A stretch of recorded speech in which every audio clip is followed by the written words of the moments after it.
Bienvenidos al primer episodio de mi podcast. Soy Teresita Santiago y me complace mucho poder compartir este espacio con ustedes. En este episodio nos enfocaremos en discutir temas variados que a veces un post o publicación en las redes sociales no le hace justicia. En mi primer episodio estaré hablando sobre la propuesta de restricciones para no residentes sobre la propiedad inmueble en Puerto Rico. Recientemente se presentó una propuesta para evaluar la posibilidad de establecer restricciones a personas no residentes en la compra de propiedad inmueble en Puerto Rico. A raíz de esto, se ha tildado la propuesta como xenofóbica, quienes la proponen y también quienes la apoyan. Comienzo por decir que por mucho tiempo yo tenía miedo de hablar sobre temas que pudieran ser controversiales o difíciles de discutir como sociedad. Pero también veo que los temas, si no se discuten o aunque no se discuten, siguen siendo igual de importantes para nosotros como sociedad. Y con desestimar o utilizar el miedo o ponerle sellos y nombres a otros, no es la forma en que yo visualizo que podamos llegar a una solución para resolver estos problemas.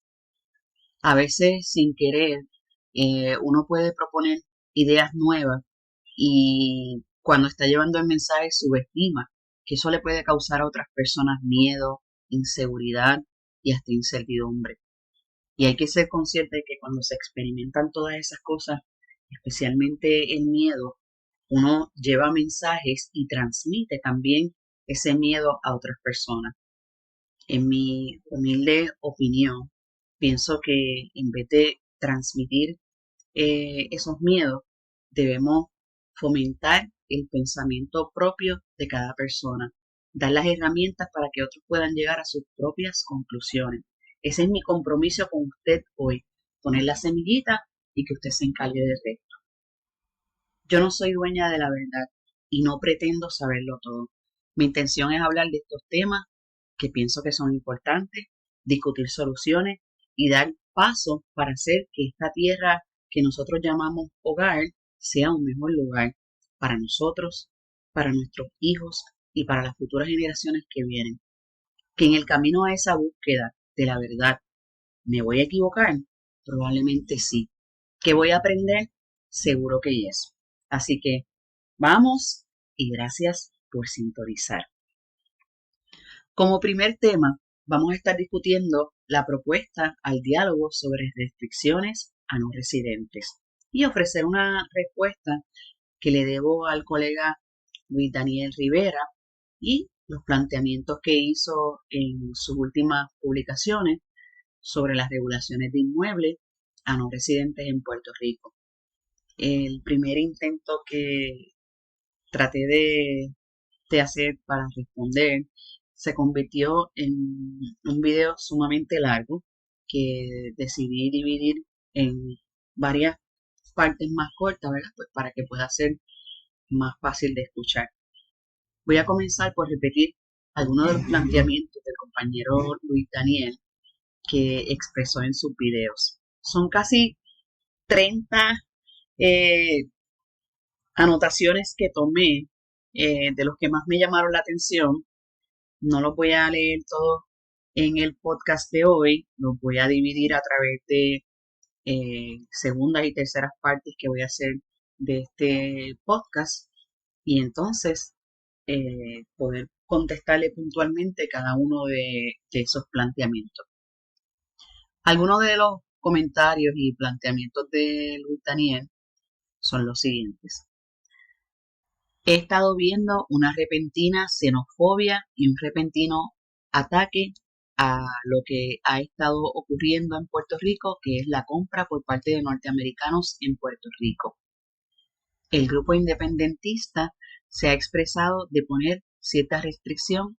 Obviamente, no quieren que norteamericanos vengan a Puerto Rico a comprar. Jurídicamente hablando, ¿cómo tú defines la palabra extranjero? ¿Quién en Puerto Rico es extranjero y quién no lo es? Jurídicamente hablando, somos nacionales, no somos extranjeros. Y Un puertorriqueño que nació en Jayuya tiene los mismos privilegios para vivir en Dakota del Norte o en Jayuya. Jurídicamente hablando, ¿qué es extranjero en Puerto Rico? Dominicano, cubano, mexicano, hondureño, guatemalteco, panameño, colombiano, venezolano, chileno, brasileño, uruguayo, paraguayo, argentino, español, francés, alemán, japonés, chino. Esa gente jurídicamente hablando se cataloga como extranjero, pero un norteamericano que haya nacido en California, Nevada, Utah, en los 50 estados, un samoano, un residente de las Islas Vírgenes, ciudadano americano, no se considera extranjero en Puerto Rico, de la misma forma que un puertorriqueño no se considera extranjero en Estados Unidos. Cuando viene el movimiento independentista o estos movimientos que no quieren que los americanos compren aquí y tratan de hacer como lo que propone Teresita, una moratoria como en Canadá, como restringir a los extranjeros de comprar en Puerto Rico, de raíz nos está matando la economía. ¿Por qué? Bien simple, gente. Cuando tú restringes a los extranjeros comprando en Puerto Rico, le estás diciendo a los dominicanos, a los mexicanos, hondureños, venezolanos, colombianos, chilenos, a todo extranjero, no ciudadano, que no puede comprar y no puede hacer negocios en Puerto Rico. Y encima le estamos restringiendo no comprar viviendas y citas, hablando de mí. Extranjeros no ciudadanos de Puerto Rico, eso jurídicamente no existe, olvídese que no hay ciudadanía. Lamentablemente, en el mercado, quien lo jodimos fuimos nosotros. En Puerto Rico viene un extranjero, viene cualquiera y pide comprar una propiedad. El precio no lo da el norteamericano, el precio no lo pone el dominicano, lo pone el puertorriqueño. El dueño de la propiedad, el realtor que vende, no es el que te dice. No es el que te dice. El norteamericano compra en base a lo que el precio le pide, muchas veces por encima del valor. Aquí lamentablemente hay casas y por mucho se han vendido, comprando propiedades que no valen lo que invirtieron. Soy de las personas que expongo un tema, lo estudio, lo analizo y le busco una lógica racional, una lógica que me diga si yo no hago eso, ¿qué va a pasar? Luis Daniel habló o expuso muchos temas. Me voy a enfocar en responder y presentar argumentos solo de los temas que están relacionados a las restricciones.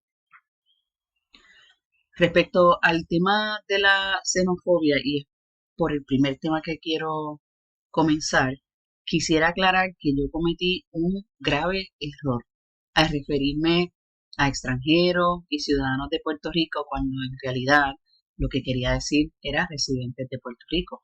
Muchos me enviaron screenshots, me enviaron mensajes, me llamaron y me dejaron saber de distintas formas eh, el detalle, ¿verdad? Que no había escrito o lo que quise decir que era residente de Puerto Rico. Muchas gracias a todos. De igual manera, si alguien se sintió ofendido por lo que se pudo interpretar de lo que nunca intenté escribir, me disculpo enormemente. No tengo nada en contra de ningún grupo étnico o extranjero.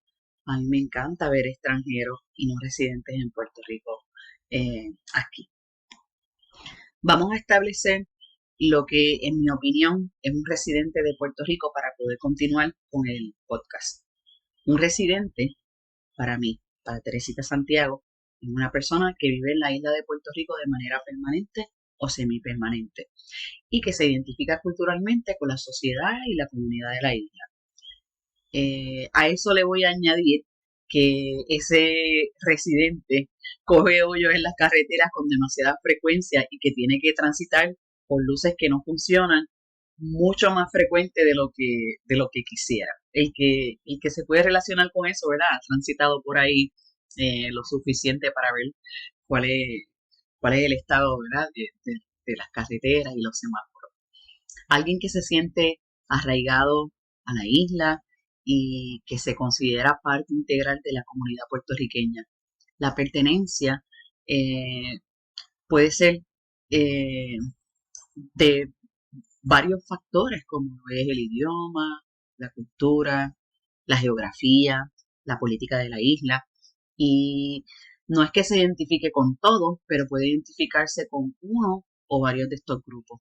Y puede estar involucrado en actividades sociales, culturales o políticas que reflejen sus intereses y también sus valores. Habiendo aclarado esto, vamos con el tema. ¿Puede Puerto Rico o no? ¿Tiene jurisdicción Puerto Rico para hacer eso? ¿Sería visto como xenofóbico si se creasen ese tipo de restricciones? En cuanto a si Puerto Rico puede o no establecer restricciones para la propiedad extranjera, eh, previamente yo había mencionado ejemplos de países como México, Canadá, Suiza, Malta, Dinamarca, Malasia, Suecia. Me cayeron chinches por eso, porque no estaba dando ejemplos pertinentes a la nación americana. Y tienen mucha razón. En otro podcast me gustaría exponer en detalle cuáles son esas restricciones y cómo llegaron a ellas estos países. Así que este episodio será con comparaciones completamente aplicables a la situación de Puerto Rico como territorio de Estados Unidos y si tienen jurisdicción o no. Para el episodio número 2 vamos a hablar de los que no. Hoy vamos a hablar de los que sí lograron poner algún tipo de restricción. En el episodio 2 voy a estar hablando de los que no.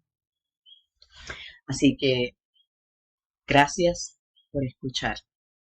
Les presento América Samoa o Samoa Americana, un territorio de Estados Unidos donde sus residentes están sujetos a la legislación federal estadounidense, igual que Puerto Rico. Una de las áreas en las que la ley de Samoa Americana varía de la ley de Estados Unidos es con respecto a lo que es la propiedad. En Samoa Americana, la tierra se posee comunalmente, en lugar de ser propiedad de individuos. Esto se conoce como el Fa Samoa o el modo samoano, y me disculpo con nuestros hermanos samoanos por estar pronunciando su palabra tal vez mal. Eh, este modo samoano o el Fa Samoa hace hincapié en la importancia de la comunidad y la familia extensa por encima de los derechos de propiedades individuales. Las islas de Samoa se anexaron como territorio no incorporado de los Estados Unidos en el año 1904. En el sistema Fa Samoa, la tierra es propiedad de familias o de clanes, y los miembros individuales de la familia o el clan tienen derecho a utilizarla para sus propios fines. Pero lo que no tienen derecho es a venderla, a transferirla a otras personas que sean ajenas a la familia o que sean ajenas al clan. La tierra o esas tierras que están asignadas a la familia o al clan se transmiten de generación en generación dentro de esa familia o dentro de ese clan y se considera un recurso comunal que pertenece a todo el grupo. Como resultado de este sistema de propiedad comunal de la tierra, los residentes de Samoa Americana pueden enfrentarse a restricciones a la hora de comprar o poseer tierra porque se tienen que regular por el FAA Samoa. Por lo general, los no residentes no pueden poseer tierras en Samoa Americana e incluso los residentes también pueden enfrentarse a restricciones en su capacidad para comprar o para vender tierra, dependiendo de las normas específicas de la familia o el clan. Es importante señalar que el sistema comunal de propiedades de la tierra en Samoa Americana ha sido objeto de muchos debates y críticas, tanto desde dentro de las islas como desde fuera del territorio. Algunos alegan que el trabajar o controlar las tierras o restringir el acceso a las tierras de esta forma puede dificultar la creación de riqueza y estabilidad económica en los individuos, mientras que otros consideran que son una parte vital de la cultura y las tradiciones samoanas.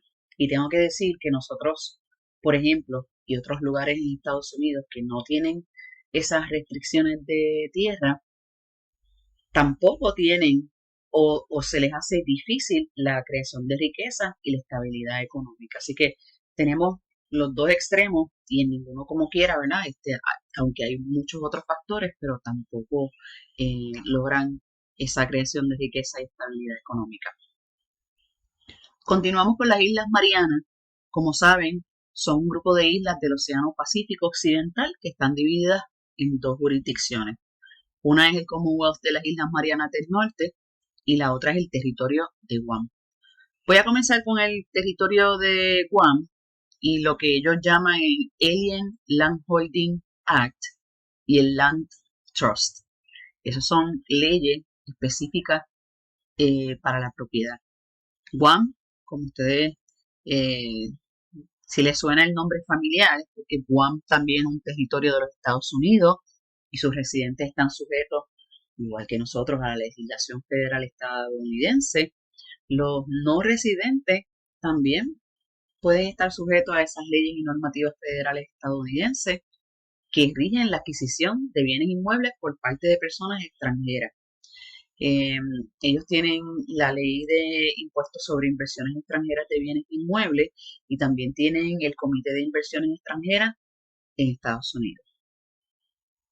Los no residentes que deseen adquirir bienes inmuebles en Guam pueden estar sujetos a determinados impuestos, como el impuesto sobre transmisiones patrimoniales y el impuesto sobre actividades económicas. También en Guam tienen una ley que se llama la Ley de Propiedad de Terrenos por Extranjeros, que establece requisitos y procedimientos para que los no residentes adquieran, posean y dispongan de bienes inmuebles en Guam, incluido lo que son los terrenos agrícolas y lo que son los terrenos no urbanizados. Guam cuenta con un programa de fideicomiso de tierras conocido como el Land Trust o el Trust de Tierra, que permite a los chamorros y a otros residentes indígenas alquilar terrenos propiedad del gobierno con fines que sean residenciales o fines agrícolas. También Guam tiene otras restricciones a lo que es la propiedad. Por ejemplo, una persona que no sea residente de Guam no se le permite poseer terrenos que sean para utilizarse con fines militares. Tienen que cumplir con la normativa de zonificación de Guam, que regula el uso y desarrollo de los terrenos. Y dependiendo de la zonificación de una propiedad en particular, pueden haber restricciones sobre qué tipo de estructura se pueden construir o qué tipo de uso se le va a dar a esa propiedad. También hay una legislación en Guam que impone limitaciones a la cantidad de terreno que puede poseer o que pueden poseer personas extranjeras, y ahí también incluye a los que no son residentes. Por ejemplo, los no residentes no pueden poseer más del 5% de la superficie total de Guam. Otra de las restricciones es que tienen que cumplir con la normativa medioambiental que tiene establecida Guam. Esa normativa regula las actividades que pueden afectar el medio ambiente, como son la construcción, la excavación y el desmonte de terreno. Las restricciones específicas sobre la propiedad de los bienes inmuebles por parte de los no residentes de Guam van a variar de acuerdo a cuál sea la ubicación, ¿verdad?, en qué área ellos están, y el tipo de propiedad también va a tener mucho que ver con eso. Seguimos con las Islas Marianas o el Commonwealth de las Islas Marianas del Norte y su all o su todo. Alien Land Holding License. El Commonwealth de las Islas Marianas del Norte tiene también su propio conjunto de leyes que se basan en el sistema de derecho en común con los Estados Unidos, y también el sistema de las Islas Marianas es similar al de Guam. La propiedad en el Commonwealth se determina generalmente mediante escritura y se registra en el gobierno local, que también nosotros lo hacemos. Permite a los residentes que cumplan con requisitos para obtener terreno a precios reducidos para uso residencial. Ese es el beneficio que tienen los residentes. Debido al pacto que hace el Commonwealth de las Islas Marianas del Norte en esa unión política con Estados Unidos de América, los no residentes que deseen adquirir bienes inmuebles del Commonwealth están sujetos a unas restricciones. Y eso lo lograron hacer durante el pacto. Exige que los no residentes obtengan una licencia de tenencia de tierras para extranjeros. Y eso, ¿verdad? En una licencia del gobierno necesitan obtener esa licencia antes de poder adquirir bienes inmuebles en el Commonwealth de las Islas Marianas. Ese permiso lo expide el Departamento de Tierras Públicas del Commonwealth de las Islas Marianas y el proceso de obtener ese permiso puede durar unos cuantos meses. Lo que sí es constante es que el gobierno es quien tiene la facultad discrecional de aprobar o denegar esas solicitudes de permiso. Además del requisito O, existen otras restricciones para lo que son no residentes en lo que respecta a la propiedad de bienes inmuebles del Commonwealth. Por ejemplo, los no residentes por lo general no están autorizados a tener ciertos tipos de terrenos, como son los terrenos públicos y los terrenos que se utilizan para fines militares.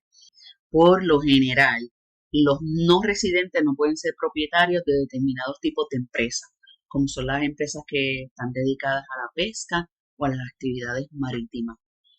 También los derechos de arrendamiento de las tierras de los no residentes se limitan a 40 años y se le da una posible prórroga de hasta 10 años adicionales. Así que si la persona, ¿verdad?, pues, no ha fallecido en esos 40 años, le dan 10 añitos más de prórroga para utilizar esos terrenos.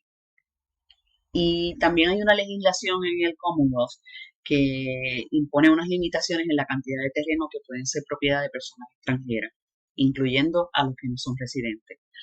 Por, por ejemplo, los extranjeros no pueden poseer más de 1000 acres de tierra en el Commonwealth de las Marianas, que como quiera son un montón de terreno.